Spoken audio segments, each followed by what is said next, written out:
Hello learners, welcome to Unfold You, your favorite digital learning platform where you can discover your hidden potential. I'm Dr. Satwinder, your biology mentor, and we'll be studying the topic of the chapter Why Do We Fall Ill? And the name of the topic is Causes of Diseases, where we'll be specifically taking up pathogens. So we need to get rid of them. In pathogens को हमने भगाना है और भगाने के लिए इनके बारे में जानना बहुत ज़रूरी है, राइट? So let's see. सो जब हम कॉजेज ऑफ डिजीजेस की बात करते हैं तो हमारे पास दो टाइप के कॉजेज हैं। एक है इमीडिएट कॉजेज, जिसकी वजह से एक्चुअली में सब कुछ हुआ है। So those are called as primary causes. तो इमीडिएट कॉजेज की जब मैं बात करती हूँ ना, तो उसमें भी आगे सब डिविजन्स है। डिपेंड करता है इन्फेक्शियस डिजीजेस के लिए या नॉन इन्फेक्शियस डिजीजेस के लिए। इमीडिएट कॉजेज में it can be in case of a infectious disease, naturally ये बायोलॉजिकल एजेंट्स जो कि बैक्टीरिया, वायरसेस, फंजाई, हेलमेंट्स और वर्म्स हैं, वो सारे हैं बायोलॉजिकल एजेंट्स, उसकी वजह से हुआ है। तो इमीडिएटली तो एक्चुअल जो प्राइमरी कॉज है वो तो वही सब कुछ है। But These can be internal factor or external factor. जब मैं external की बात करती हूँ, anything which has come from outside inside into the body, right? तो external factors तो होंगे सारे वो microbes, लेकिन internal factors के अंदर हमारे पास कुछ और चीजें आएंगी जो हम अभी देखेंगे। Infectious diseases में external factors सारे जो pathogens हैं, microbes हैं, एंड देन अगर नॉन इन्फेक्शियस डिजीजेस की बात की जाए तो कुछ ना कुछ और इमीडिएट कॉजेज हो सकते हैं। For example non infectious disease like diabetes, cancer, उसके लिए कुछ कई डिजीजेस के अंदर genetic abnormality can be the immediate cause, and कईयों में होता है एक्सेसिव वेट की वजह से, जैसे हाई ब्लड प्रेशर है तो बहुत ज़्यादा जो मोटे लोग होते हैं ना, उनमें ब्लड प्रेशर की प्रॉब्लम ज़्यादा है, राइट? सो वो इमीडिएट कॉज हो जाता है अगर बॉडी के अंदर फैट डिपोजिशन ज़्यादा है। There is no other cause for blood pressure के लिए, कुछ और इमीडिएट कॉज नहीं है। But when I talk about the internal factors and the other ones, like see intrinsic जो इंटरनल फैक्टर्स है, that means factors which occur inside the body. Inside the body जो भी factors हैं, they will lead to non-infectious diseases, and these factors can be कौन से ऐसे factors है body के अंदर कुछ डिसफंक्शनिंग हो रही है तो उसकी वजह से क्या हो सकता है, कोई डिजीज हो सकती है। लेकिन वो फैक्टर्स कौन से हैं? For example malfunctioning of the body, there can be genetic disorder, genes भी बॉडी के अंदर हैं, हार्मोनल इम्बैलेंसेस हैं, वो भी बॉडी के अंदर है, बाहर से कुछ नहीं आया है इसमें, right? And there are allergies. Allergies भी इम्यून सिस्टम का एक बहुत ही एग्जैजरेटेड रिस्पॉन्स होता है, तो वो भी बॉडी के अंदर है। दैट मीन्स ये जो सारे फैक्टर्स हैं, intrinsic factors, these factors are present inside the body, nothing is come from outside, बाहर से कुछ नहीं आया है। लेकिन यहाँ पे कुछ एक्सट्रिंसिक फैक्टर्स हैं। एक्सट्रिंसिक फैक्टर्स है जो एक्सटर्नल एनवायरनमेंट से बाहर से कुछ चीज उठ के आई और हमारी बॉडी के अंदर आके उसने डिजीज कॉज कर दी, right? So in this case we know microorganisms तो है ही है, this will be taking up in detail, but उसके साथ साथ पोल्यूशन। तो जो पोल्यूटेंट्स हैं वो भी बॉडी के अंदर चले जाते हैं, कार्बन मोनोऑक्साइड है, नाइट्रस ऑक्साइड्स हैं, तो कितने सारे पोल्यूटेंट्स हैं वो भी चले जाएंगे। देन इम्बैलेंस डाइट है and some habit forming substances, for example alcohol है, तो ये सारे जो फैक्टर्स हैं ये भी इसके साथ है। जो this will all come under the extrinsic factors, मतलब बाहर से आए हैं, अंदर कुछ नहीं है। So this has come from outside environment, तो बॉडी के अंदर नहीं बल्कि ये आउटसाइड से आए हैं। So ये हमने कुछ फैक्टर्स किए। We were talking about the immediate causes and now we will be seeing the contributory causes. अब आप देखिए, अगर सपोज एग्जाम में नंबर कम आए हैं तो उसके लिए हमारे पास इमीडिएट कॉज तो आप ही हो, आपने पेपर में अच्छा नहीं किया। लेकिन जब मैं आपसे पूछूंगी कि आपके एग्जाम में नंबर क्यों कम आए हैं, तो आप कुछ ना कुछ एक्सप्लेनेशन दोगे। घर पे ऐसा हो गया था, वैसा हो गया था, बीमार हो गए थे, मामा ने डिस्टर्ब कर दिया था, पढ़ने नहीं दिया, या लाइट नहीं थी, any an number of excuses जिसमें आप मे बी एक्सपर्ट भी हो बनाने के लिए, तो उसको हम कहेंगे कॉन्ट्रीब्यूटरी कॉजेस। तो इमीडिएटली तो आपने किया, लेकिन कॉन्ट्रीब्यूट कर दिया कुछ और फैक्टर्स ने। आप पढ़ना पहले ही नहीं चाहते थे, सपोज आप पढ़ना नहीं चाहते थे, आपका मूड नहीं था उस दिन, ठीक है, लेकिन कंट्रीब्यूट कर दिया कि इलेक्ट्रिसिटी नहीं आई तो गर्मी लग गई, एसी खराब हो गया रूम का। So these are the contributory causes. तो जैसे कंट्रीब्यूट किया, आपकी फेवर की कि वो आपको जो आपका एक्चुअल में एम था वो आप ठीक है कर पाए, राइट? तो एग्जाम के लिए So these are the secondary causes. ये secondary causes है. Immediate cause was you yourself secondary causes है जो उसके साथ उसने कंट्रीब्यूट कर दिया, राइट। इसमें आ जाएगा occurrence of a disease will be contributed by these contributory causes or secondary causes। इसमें हो क्या सकता है, अनहेल्दी कंडीशंस। कोई भी डिजीज होने के लिए हर पर्सन के अंदर डिजीज किसी के अंदर भी हो सकती है, लेकिन अगर सपोज वो अनहेल्दी कंडीशंस में रह रहा है, ठीक है, जहाँ पे एनवायरनमेंट क्लीन नहीं है, तो नेचुरली वो कंट्रीब्यूट करेगा, वो डिजीज प्रोन ज्यादा होगा, it will be that person will be prone to that particular disease. Then improper public facilities है, अगर पानी साफ मिल ही नहीं रहा है तो naturally there will be more chances. Then unhealthy lifestyle क्या है, हर रोज मॉल में गए, वहां पे जाके शाम को खाना खाया है, हर रोज every day, so once in a while is okay, but अगर आपने फूड और वाटर जो आप ले रहे हैं वो न्यूट्रिशियस नहीं है, सेकेंडली आप रेस्ट प्रॉपर नहीं ले रहे हैं, every day you are awake in the night and then exercise you are not giving to your body, तो ये सारे अनहेल्दी लाइफस्टाइल में, तो दैट मीन्स ये सारे जो फैक्टर्स यहाँ पे हमने किए हैं, दीज फैक्टर्स विल कॉन्ट्रीब्यूट, तो आपकी बॉडी में क्या हो जाएगा, आपकी बॉडी ज्यादा प्रोन हो जाएगी कि उसको इन्फेक्शन हो जाए। तो पैथोजेंस भी देखेंगे कि ये तो खुद का ध्यान नहीं रख रहे हैं, अगर आप खुद का ध्यान नहीं रख पाओगे तो नेचुरली ये contributory causes they will take over your body, right. Then poverty also, अगर पैसे ही नहीं हैं, you will not be able to have a clean environment in the house, balanced food नहीं मिल सकता, डाइट नहीं मिल सकती प्रॉपर, ठीक है, न्यूट्रिशन नहीं मिल पाएगा, सो this is also a contributory factor, and then the environmental pollutants also are the contributory factor for this, right? So these were the factors, immediate and contributory, two factors we have done, but then along with that we have tobacco, alcohol and drug intake can also contribute to this disease. So broadly if I tell you causes of diseases में हमने किया immediate cause and we did the contributory cause। immediate की वजह से actually में हुआ है, contribute ने उस एक्चुअल कॉज को हेल्प की है ताकि वो बॉडी के अंदर टेक ओवर कर सके, right. Now we have the pathogens. What are actually pathogens? Pathogens are of various types, लेकिन हमने यहाँ पे जो पैथोजेंस है सबसे पहले इसकी डेफिनेशन देखनी है। These are the infectious agents which have the capability of causing the disease. तो पैथोजेंस जो हैं वो डिजीज कॉजिंग ऑर्गेनिजम्स को, सब डिजीज कॉजिंग ऑर्गेनिजम्स को हम पैथोजेंस बोलेंगे। Number one, it can be bacteria. In this case the diseases which are caused by bacteria will be TB, typhoid, cholera, anthrax. तो ये सारी बैक्टीरियल डिजीजेस है and you have to know the name of these diseases, right. अब इस case में जो bacteria है ना, दे मल्टीप्लाई वेरी रैपिडली। अगर आपने कंटामिनेटेड फूड, वाटर या किसी भी ड्रॉपलेट इन्फेक्शन की वजह से आपके बॉडी में चला गया है ना, तो ये they will increase their number, multiple times ये इंक्रीज कर लेंगे और ये सारे हमारे ऑर्गन की डिसफंक्शनिंग कॉज करनी शुरू कर देंगे वहाँ पे। सो this is one thing that they multiply very rapidly.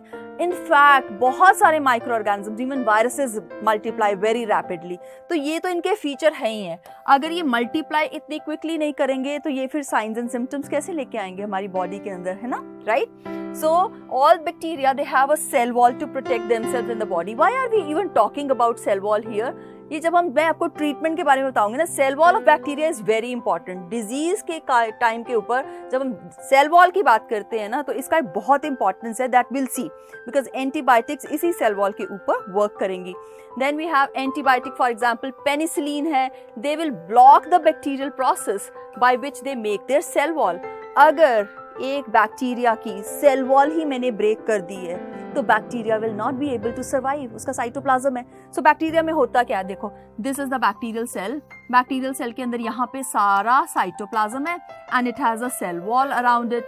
अगर मैंने सेल वॉल को ही ब्रेक कर दिया यहाँ से तो what will happen, the bacteria will die, right. तो उसके पास कोई अपने कंटेंट्स रखने के लिए कोई जगह ही नहीं होगी। A cell, you know what, cell को सेल क्यों बोला गया है, क्योंकि उसके अराउंड एक वॉल है। अगर हमने उसकी वॉल को ही ब्रेक कर दिया, वो किसकी हेल्प से करेंगे हम, पेनिसिलिन एंटीबायोटिक की हेल्प से, so it will not be able to survive, right. So diseases caused by bacteria are called as bacterial diseases, whereas the second pathogen is the virus। और इसके साथ वायरस भी, मैंने बोला आपको, सब bacteria, viruses, they multiply very rapidly inside the body. लेकिन virus ना थोड़ा शैतान ज्यादा है। ये बाहर तो नॉन लिविंग ऑर्गेनिज्म की तरह, non living inanimate object, I mean to say non living object की तरह रहता है। जैसे ये देखता है कि कभी हमें कोई बॉडी या होस्ट या कोई सेल इसको मिलता है तो उसकी सारी मशीनरी को टेक ओवर करके and then it starts multiplying. So this is the difference. तो वायरस थोड़ा सा नॉटी ज़्यादा है, राइट, बैक्टीरिया से। So they cause many common diseases like common cold, influenza जिसको हम कॉमनली फ्लू भी बोलते हैं, AIDS a very deadly disease, then swine flu and dengue. तो ये सारे जो है these are viral diseases and they do not make their cell wall. ये शैतानी है इसकी। तो इसमें है क्या, तो इसके अराउंड, अगर ये एक वायरस है तो वायरस के अराउंड होता क्या है, एक प्रोटीन कोट और बीच में जेनेटिक मटेरियल। रिमेंबर, वायरस के पास इससे ज्यादा कुछ भी नहीं है। बाकी किसी भी चीज की, आपको पता है मेटाबॉलिज्म के लिए, बॉडी के फंक्शनिंग के लिए बहुत सारी चीजों की जरूरत पड़ती है, लेकिन ये क्या करता है, ये जिस सेल को इन्फेक्ट करेगा उसकी सारी मशीनरी को टेक अप करके उससे सब काम करवाएगा, राइट। So the diseases caused by virus are called as viral diseases. जैसे बैक्टीरिया से जो डिजीजेस होती है उसको बैक्टीरियल डिजीजेस बोलते हैं। Coming on to the next thing, ये है फंजाई। नेचुरली अब आपको ये तो पता चल ही गया होगा कि इसकी जो डिजीजेस है उनको क्या बोलना है, हमने फंगल डिजीजेस बोलना है, because these are caused by fungi.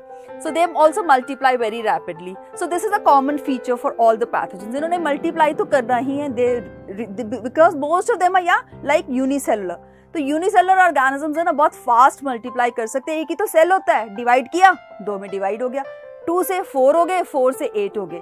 So they multiply really rapidly, right. And then common skin infections like ringworms, athlete's foot for example. एक जो कॉमन डैंड्रफ होती है ना, वो भी that is also a fungal infection, right. So ये सारी चीजें आ जाएंगी आपके फंगल इन्फेक्शन में। And diseases cause, you know, these are fungal diseases. So we have read कि बैक्टीरियल से होती है बैक्टीरियल डिजीजेस, वायरस से हो जाएंगी वायरल डिजीजेस, एंड फंजाई से हो जाएंगी फंगल डिजीजेस, राइट। और पैथोजेंस में नेक्स्ट हमारे पास आते हैं प्रोटोजोन्स, जो कि हमने किंगडम प्रोटिस्टा में इसकी बात की थी। सिंगल सेल्ड ऑर्गेनिजम्स हैं, थोड़े थोड़े शैतान है, वायरस की तरह उतने शैतान नहीं है क्योंकि अपना खुद मटेरियल है। ऐसा नहीं है कि दूसरे के ऊपर डिपेंडेंट है, राइट। सो मल्टीप्लाई तो इन्होंने क्विकली करना ही है। ये तो एक कॉमन फीचर ले ही लो ना सब पैथोजेंस का, they are going to multiply really rapidly. Diseases देखो, एक तो मलेरिया, काला आजार, स्लीपिंग सिकनेस है। ये डिजीज इसलिए है क्योंकि ये ब्रेन को अफेक्ट करती है, तो ब्रेन ना बहुत ड्राउजी हो जाता है और सोए रहते हैं जिसको भी ये डिजीज हो जाएगी। So will be taking up this disease later, लेकिन यहाँ पे आपको सिर्फ नेम्स हैं वो जरूर पता होने चाहिए कि प्रोटोजोन से कौन सी हो रही है, बैक्टीरिया से कौन सी हो रही है, वायरस से कौन सी हो रही है। And diseases caused by protozoans are called as protozoan diseases, right. Then we have the worms. Worms को मैं कॉमनली हेलमिंथ्स भी बोलती हूँ। प्लेटी हेलमिंथ्स और निमेटो हेलमिंथ्स हमने किया है एनिमल किंगडम के अंदर। तो हेलमिंथ्स जहाँ पे भी वर्ड आ गया that means it is pertaining to those, you know, वो क्रॉलिंग क्रीचर्स ऐसे ऐसे करके घूमते हैं ना, वो वाले हैं सारे ये राउंड वर्म्स है जो, right. So they do not multiply very rapidly, इतने रैपिडली नहीं जितना ये, क्योंकि वो तो सिंगल सेल थे ना, तो जल्दी जल्दी मल्टीप्लाई कर गए, 1 से 2, 2 से 4 हो गए। लेकिन ये इसको थोड़ा टाइम लगेगा because these are all multicellular, right. And then they cause intestinal worm infection. Round worm infection है, छोटे बच्चों के पेट में जो छोटे छोटे व्हाइट कलर के कीड़े हैं, है ना, मिट्टी खाते हैं ना बच्चे, तो वो सारे जो है वो इन्फेक्शंस हो सकते हैं। एलिफेंटियासिस हो सकता है। Then diseases caused by worms are called as helminthic diseases. So these are the 5 types of pathogens और उससे होने वाली 5 type of diseases. लेकिन मुझे एक बात सोचने वाली ये है यहाँ पे कि ये पैथोजेंस अब है तो है एनवायरनमेंट के अंदर, लेकिन ये बॉडी के अंदर कैसे स्प्रेड हुए। So we have the means of spread and transmission of communicable diseases, जिसका मेन रीजन क्या है, infectious agents. So means of spread, community के अंदर किस तरह से स्प्रेड हो रहे हैं, एंड ट्रांसमिट मतलब वन पर्सन से दूसरे पर्सन में किस तरह से इनकी ट्रांसमिशन हुई। सो ब्रॉडली ये जो ट्रांसमिट होते हैं they can be bye means of air, तो एयर ड्रॉपलेट्स है, कफ किया ये ड्रॉपलेट्स बने, ये ड्रॉपलेट्स दूसरे हेल्दी पर्सन ने क्या कर लिए, इनहेल कर लिए। It can B bye means of contaminated food and water. अरे ये तो बहुत ही हेल्दी फूड लग रहा है, लेकिन still you know homemade food can also be contaminated sometimes. तो आपने प्रॉपरली उसको कुक नहीं किया या पानी गंदा यूज कर लिया तो it can B contaminated. So contaminated food and water से ये जा सकते हैं। Then it can be through certain vectors also, like mosquito is acting as a vector, and there are certain insects, there may be animal such as rabid dog, जिसको rabies हुई है, उसके through spread कर सकते हैं। It can spread through contact also, the contact can be direct contact और it can be indirect contact, so it can be anyhow. So these are the means by which it spreads, we will see these means one by one. अब इस case में जब through air की बात हो रही है तो एक इन्फेक्टेड पर्सन ने स्नीज किया और जो हेल्दी पर्सन था उसने ड्रॉपलेट्स इनहेल कर लिए and then the disease is spread. So this is how it happens. This is the infected person having lot of virus inside him. और जैसे इसने कफ किया तो हेल्दी पर्सन ने, गड़बड़ क्या है, मास्क नहीं पहना था, राइट। सो यहाँ पे क्या हुआ, यहाँ पे ये वायरस सारे के सारे दूसरे हेल्दी पर्सन में चले गए। ऐसी डिजीजेस को हम एयरबॉर्न डिजीज कहते हैं, दैट मीन्स एयर में ही स्प्रेड हुई हैं। These are also called as droplet infections, because जो माउथ से छोटे छोटे मिस्ट या ड्रॉप्स निकलते हैं, they are called as droplets. Then airborne disease can be swine flu, measles, it can be chicken pox, it can be tuberculosis or influenza. Influenza को हम commonly flu भी बोलते हैं।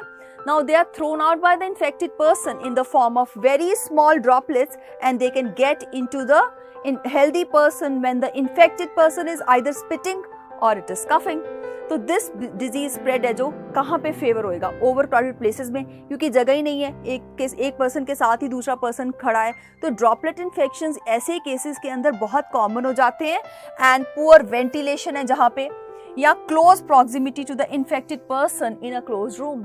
आपने कभी हॉस्पिटल्स में अगर लंग वार्ड्स कभी विजिट करे हों जहाँ पे न्यूमोनिया, ट्यूबरकुलोसिस के पेशेंट्स हैं, इन पेशेंट में एडमिटेड है, वहाँ पे क्या होता है, सब लोगों को ना मास्क पहन के जाना होता है, तो they are not allowed to go inside. तो सब ने, डॉक्टर्स ने, नर्सेज ने, एवरीवन लंग वार्ड के अंदर सब ने मास्क पहना होता है इस वजह से, so that air droplet infection है जो इसको हम प्रिवेंट कर सकें, right. Now these examples are the common cold and influenza are the common examples of such diseases, right? Then it can spread through food and water also. Naturally that food and water should be contaminated. गंदा पानी, गंदा खाना कहीं से भी road side से ले रहे हो, वहाँ से स्प्रेड हो सकता है। Waterborne diseases इसको बोलेंगे हम। The examples are diarrhea, cholera, it can be dysentery or typhoid. So these are the diseases which spread through contaminated food and water. Solid waste है जो excreta or the fecal matter, ठीक है, of an infected person may contain germs or eggs of the worms. If this excreta gets mixed with drinking water, तो ये कहीं पे भी spread हो सकता है फिर बाद में, right? So the water will also get infected और infected water के through ये disease हो सकती है, right? And then the disease is favored by lack of safe water supply, lack of proper sanitization facilities. Otherwise sewage treatment plants के अंदर treat होके पानी हमारे घरों पे आ रहा है, लेकिन sometimes what happens is in ऐसे एरियाज हैं जहाँ पे सीवेज ट्रीटमेंट प्लांट्स नहीं हैं, तो उन केसेस के अंदर पानी जो ड्रिंकिंग वाटर सप्लाई है that is not very safe, chlorination नहीं की हुई है, ठीक है, तो उस केसेस में कंटामिनेटेड फूड एंड वाटर होने के चांसेस ज्यादा हैं। So the common diseases which are there in India, it can be typhoid fever, food poisoning, cholera and hepatitis A. Remember, not hepatitis B, because hepatitis B is a contact form of disease जिसमें contact की वजह से होता है. So specifically this is hepatitis A. So these 4 diseases are the dangerous waterborne diseases in India. तो water से जो contaminated food water से हो रही है, right? And it can be by sexual contact also. Now these are called as contact diseases. So direct contact हो सकता है, it can be flu, Ebola or measles. It can be indirect contact also like in AIDS, which is caused by HIV virus, and they can be specifically sexually transmitted diseases जो हैं ये बहुत important है. So having sexual intercourse with a partner who is infected will transmit this disease, right? तो इस cases में they spread from one partner to another through sexual contact. Right? So such diseases are not transmitted by casual physical contact like handshakes, hugs, sports activity, wrestling. For example, इसके अंदर जो diseases के examples हैं AIDS, syphilis and gonorrhea. Why I have circled this and given a tick to this? Because this is not treatable. ये treat नहीं हो सकती है. This is an incurable disease for which we will be, we should be very careful about this, preventive measures जो हैं इसके अंदर लेने बहुत ज़रूरी हैं. So AIDS is important, whereas syphilis and gonorrhea, though they are sexually transmitted, लेकिन फिर भी ये ट्रीट हो सकती हैं, right? So then they can be transmitted also by means of blood. ऐसे लोग जिनको बार बार ब्लड ट्रांसफ्यूजन्स की ज़रूरत पड़ती है, हीमोफीलिया के पेशेंट्स हैं, या कोई भी ट्रॉमा हुआ है, एक्सीडेंट हुआ है तो ब्लड चढ़ाया है, और उनको बार बार किसी को पेशेंट को अगर ज़रूरत पड़ रही है तो उनमें एड्स के होने के चांसेस जो हैं वो ज़्यादा हैं. बिकॉज वैसे तो ब्लड बैंक्स में सेफ ब्लड ट्रांसफ्यूजन के लिए गवर्नमेंट ने बहुत सारे स्टेप्स किए, हर स्टेप पे स्क्रीनिंग हो रही है, लेकिन फिर भी व्हाट हैपेंस इज कई बारी नेगेटिव रिपोर्ट्स भी आती हैं, वायरस है और नहीं आ रहा है, ठीक है, डिटेक्ट नहीं हो पा रहा. तो उस केस में अगर ऐसा इन्फेक्टेड ब्लड हम एक हेल्दी पर्सन को चढ़ा देंगे तो क्या हो जाएगा, उसके अंदर भी ब्लड के थ्रू वायरसेस आ जाएंगे. It can B through blood products also, sometimes not the entire blood is given. कई बार सिर्फ प्लाज्मा देते हैं, जैसे प्लाज्मा इसमें भी तो दे रहे हैं, कोरोना के अंदर क्या कर रहे हैं, प्लाज्मा थेरेपी कर रहे हैं, तो एंटीबॉडीज होती हैं उसमें, है ना. तो उस वजह से अगर सिर्फ प्लाज्मा भी दे देंगे, any body fluid for that matter, जिसमें भी कांटेक्ट हो जाए ऑफ द इन्फेक्टेड पर्सन, अगर इन्फेक्टेड पर्सन का कोई भी ब्लड प्रोडक्ट या ब्लड या कोई भी बॉडी फ्लूइड है, वो अगर एक हेल्दी पर्सन के कांटेक्ट में आएगा, then it can cause the disease, right. Then there can be auto inoculation. ये क्या है अब ऑटो इनोकुलेशन, खुद को ही इनोकुलेट करना, कैसे होता है ये. सो ड्रग एब्यूजर्स के अंदर एक ही सर्कल में बैठे हैं तो एक ही इंजेक्शन नीडल से थोड़ी थोड़ी ड्रग वो ले लेते हैं. सो अगर उनमें से सर्कल में जितने भी लोग बैठे हैं उनमें से even if one person is infected, तो उसके कॉन्टैक्ट से जो इन्फेक्टेड सिरिंजेस है उसके हेल्प से क्या हो जाएगा, ये डिजीज है आगे स्प्रेड कर जाएगी, right. And the vector borne diseases. So what is a vector? So vector एक ऐसा ऑर्गेनिज्म है जो क्या करेगा, एक पर्सन से दूसरे पर्सन में डिजीज को ट्रांसफर करेगा. दिस कैन बी एनिमल्स, कुछ एनिमल्स भी हो सकते हैं एंड कुछ इंसेक्ट्स भी हो सकते हैं. एनिमल्स की बात अगर मैं करूं तो it can be a dog जिसकी वजह से रेबीज हो रही है, एंड इंसेक्ट्स की बात करूं तो इट कैन बी मस्कीटो जिसकी वजह से मलेरिया हो रहा है. तो वेक्टर क्या है बेसिकली, इसने क्या करना है, सपोज आपने कोई जैसे पार्सल आपने मंगवाया है कहीं से, तो there is a company from where you are getting the parcel and one is you are the receiver. लेकिन बीच में किसने ट्रांसफर किया, डिलीवरी बॉय ने. तो उसका काम क्या था, आपने यहाँ से ऑर्डर किया एंड उसने वहाँ से पार्सल उठाया और आपके घर पे छोड़ दिया. तो वेक्टर भी कुछ इसी तरह का है. इसने क्या करना है, डिजीज कॉजिंग ऑर्गेनिज्म की हेल्प करनी है, अपने अंदर या अपनी बॉडी के ऊपर उसको चिपका के लेके आ रहा है और आपकी बॉडी के अंदर उसको छोड़ के जा रहा है. तो वो जो डिजीज कॉजिंग ऑर्गेनिज्म है ना, बेसिकली वेक्टर को कोई हेल्प नहीं कर रहा है, ना ही उसको कोई हार्म कर रहा है, लेकिन वो सिर्फ एक कैरियर की तरह एक्ट कर रहा है वो वेक्टर, ठीक है. So rabies is through the bites of rabies. जो इन्फेक्टेड डॉग है उसकी बाइट से हो जाएगा. जिस भी डॉग को रेबीज है, अगर वो आपको बाइट कर लेगा तो जो रेबीज वायरस है, लाइजो वायरस, वो आपकी बॉडी के अंदर पहुंच जाएगा. सिमिलरली मलेरिया एंड डेंगू ये मस्कीटो बाइट से होती हैं. And I'll tell you a very interesting thing for this. You won't believe जितनी भी मस्कीटो से डिजीजेस स्प्रेड हो रही है ना, ये सारी की सारी फीमेल मस्कीटोज हैं, राइट. तो फीमेल एनोफ्लीज मस्कीटो और यहाँ पे जो फीमेल एडीज मस्कीटो है उसके थ्रू ये वेक्टर की तरह वो एक्ट कर रही हैं and they are spreading the disease. So all the females ये जो मस्कीटो वाली फीमेल्स है ना, इनका काम ही है. तो इन्होंने क्या करना है, इन्होंने एक जगह से वायरस को उठाया और या प्रोटोजोन को उठाया और दूसरे पर्सन में इसको इन्फेक्ट कर दिया. I think they don't have any other work to do, right. So the organism that spreads a disease by carrying pathogen from one infected person, remember, to another person who is healthy, that will be called as a carrier. So carrier या vector जो है, this is the same word. So it is just going to carry the pathogen. So carriers of specific disease are called as vectors. For example, अगर मैं बोलूँ कि rabies है disease, तो उसका स्पेसिफिकली कौन कैरी कर रहा है, उसको डॉग कैरी कर रहा है. तो इस केस में मैं टेक्निकली उसको क्या बोलूंगी, I will call it as a vector, right. So the specific term will be vector for this one. So this is the virus which is transmitted by the infected saliva through the bite or wound, and this is the mosquito, the female mosquito, who is going to carry the protozoan parasite Plasmodium vivax into the blood of the human and then cause the disease malaria, right? And then let's revise this one again. So name some diseases which are going to spread by air. I hope you know this now. Lung ward वाला example नहीं भूलना है. तो air का मतलब है कि droplet infection से जो भी diseases हो रही है, it can be pneumonia, it can be common cold, it can be flu, right? And then there are certain diseases जो water से spread हो रही हैं. I told you 4 dangerous diseases which are spread in India through water. ये क्या है? Typhoid है, cholera है, ठीक है, डाइसेंट्री है, it can be diarrhoea also.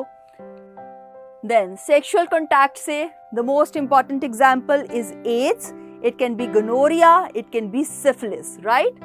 And then the carriers में तो हमने अभी क्या है, दिस आर रेबीज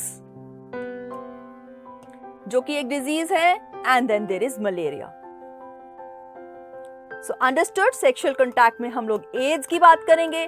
यहाँ पे कंटामिनेटेड फूड वाटर से जो था टाइफॉइड, कॉलरा, डाइसेंट्री, इसकी बात करेंगे. एंड एयर के साथ हमारा है, it can B flu, it can B common cold,